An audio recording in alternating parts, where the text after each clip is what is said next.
உங்கள் நாயகன். அதான் நான் இப்போ எங்கள் அண்ணன் வீட்டு வர வந்தேன் மேக்க. ஆமாம், வெக்கால்பட்டி பிரிவு பக்கத்தில்.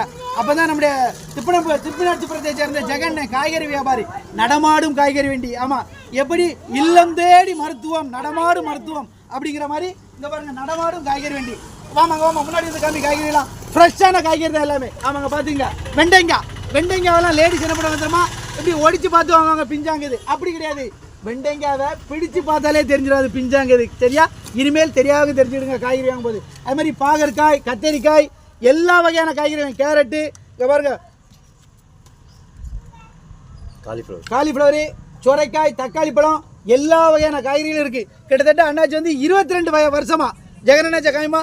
ஆமாம், திப்பினாட்சி பிரதேசம் சேர்ந்த ஜெகனண்ணாச்சி 22 வருஷமா அந்த காய்கறி வியாபாரம் பார்த்துட்டு இருக்காங்க. நடமாடும் காய்கறி வியாபாரம் உங்கள் வீடு தேடியே வந்துடும். அண்ணாச்சிக்கு கடையம் சுற்றுவட்டார பகுதி மக்கள், அதுக்கப்புறம் பவுர் சத்திரம் சுற்றுவட்டார பகுதி மக்கள்லாம் நல்ல ஆதரவு கொடுத்துட்றீங்க. இன்னும் சிறப்பாக ஆதரவு கொடுங்க அப்படின்னு இந்த வீடியோ மூலமாக கேட்டுக்கிட்டேன். காய்கறியெல்லாம் பார்த்துக்கிடுங்க நண்பர்களே. பார்த்தீங்களா, காய்கறிலாம் பார்த்தீங்களா? எப்போவுமே நல்ல காய்கறி சாப்பிடணும், உடல் ஆரோக்கியத்தை பேணணும், உடம்புல நீர்ச்சத்தை நல்லா வச்சுக்கணும். பார்த்தீங்களா, உடல் ஆரோக்கியத்தை பேணினாதான் நம்ம ஹெல்த்தாக இருக்க முடியும். மறந்துடாங்க. சரியா நண்பர்களே? நன்றி, வணக்கம். உங்கள் நாயகன்.